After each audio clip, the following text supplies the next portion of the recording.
Visita ieri ad Agrigento della Commissione Antimafia regionale presieduta dall'onorevole Claudio Fava che, accompagnato dai suoi componenti, l'onorevole D'Agostino, La Roccarrubolo, Pullara, Pellegrino, hanno sentito in un'audizione a porte chiuse le maggiori attività inquirenti della nostra provincia, a cominciare dal prefetto di Agrigento Caputo, dal comandante dei carabinieri Pellegrino, dal questore Oriemma, dal responsabile della DIA dottore Cilona, dal comandante della Guardia di Finanza Maggio, dal procuratore Patronaggio e dal suo aggiunto Vella. Un quadro complessivamente negativo, quello che è emerso ieri al termine della conferenza stampa svolta dal presidente Fava e dai suoi componenti. I punti maggiormente toccati, quello dell'acqua, con il caso di Girgenti Acque per via dell'interdettiva emessa dalla prefettura nei confronti del suo legale rappresentante, che è per la nostra provincia la prima azienda sia per fatturato che per lavoratori assunti, circa 700. Poi per toccare quello dei rifiuti, altro caso sotto lente di ingrandimento da parte della Commissione, e quello relativo all'abusivismo edilizio. Diciamo che il cambio di marcia nella gestione di questa prefettura e nella rappresentazione che le istituzioni hanno in questa prefettura è importante. Il prefetto ha scritto e firmato una interdittiva che, al di là del provvedimento specifico sanzionatorio, ricostruisce una decina abbondante di anni, forse di più,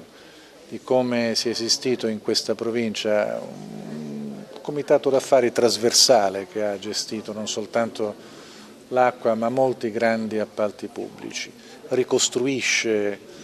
tavolini di interesse e di scambio in cui si sono, alternati, sovrapposti e scambiati capitali da un'azienda all'altra, ricostruisce il modo in cui sono mancati i controlli pubblici su una risorsa pubblica e su soldi pubblici. Tutto questo non è stato fatto sino a qualche mese fa, sino all'anno scorso, nonostante le segnalazioni della DIA e delle altre forze dell'ordine indicassero nelle aziende che fanno capo al gruppo Campione anche il luogo d'arrivo e di destinazione di capitali che avevano provenienze piuttosto ambigue. Questo dimostra che alla fine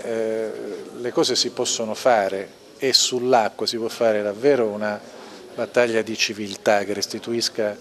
non soltanto questa risorsa vitale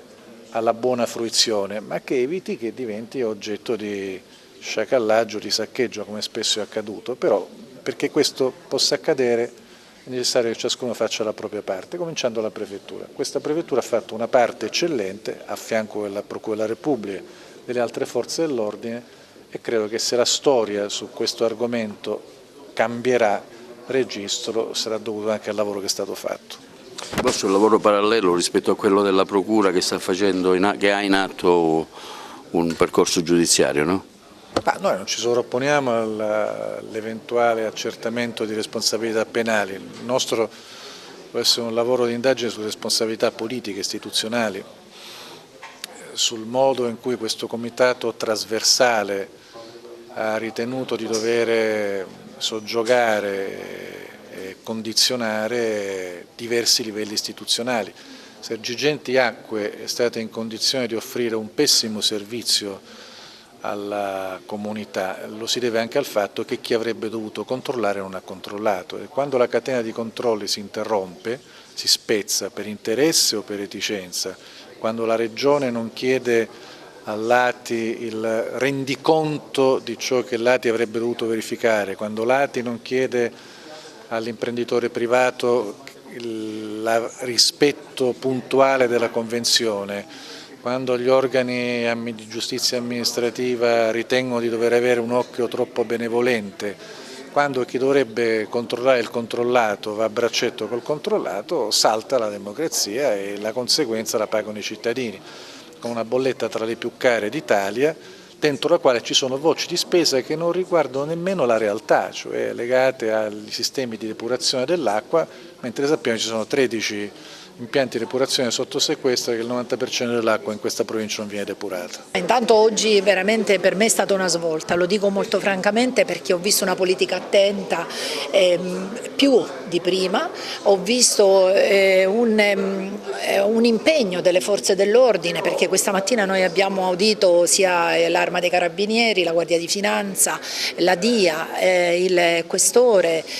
il prefetto di questa nostra provincia, e viene fuori fuori che quella interdittiva è frutto di un lavoro di concerto che è stato fatto, un lavoro dettagliato, meticoloso, puntuale, e questo dà sicuramente respiro a questa terra, fa per i cittadini, lo dico più che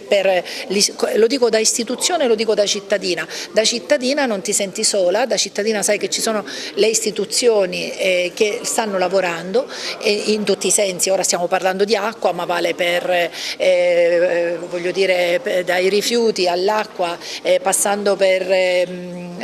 l'edilizia o per lo spaccio di stupefacenti, quindi qualunque argomento, o dalla piccola criminalità, dalla mafia, da quello che volete, insomma, ecco. Quindi questo oggi è stato veramente un segnale fortissimo, positivo, incoraggiante, fortemente incoraggiante. Nel pomeriggio abbiamo audito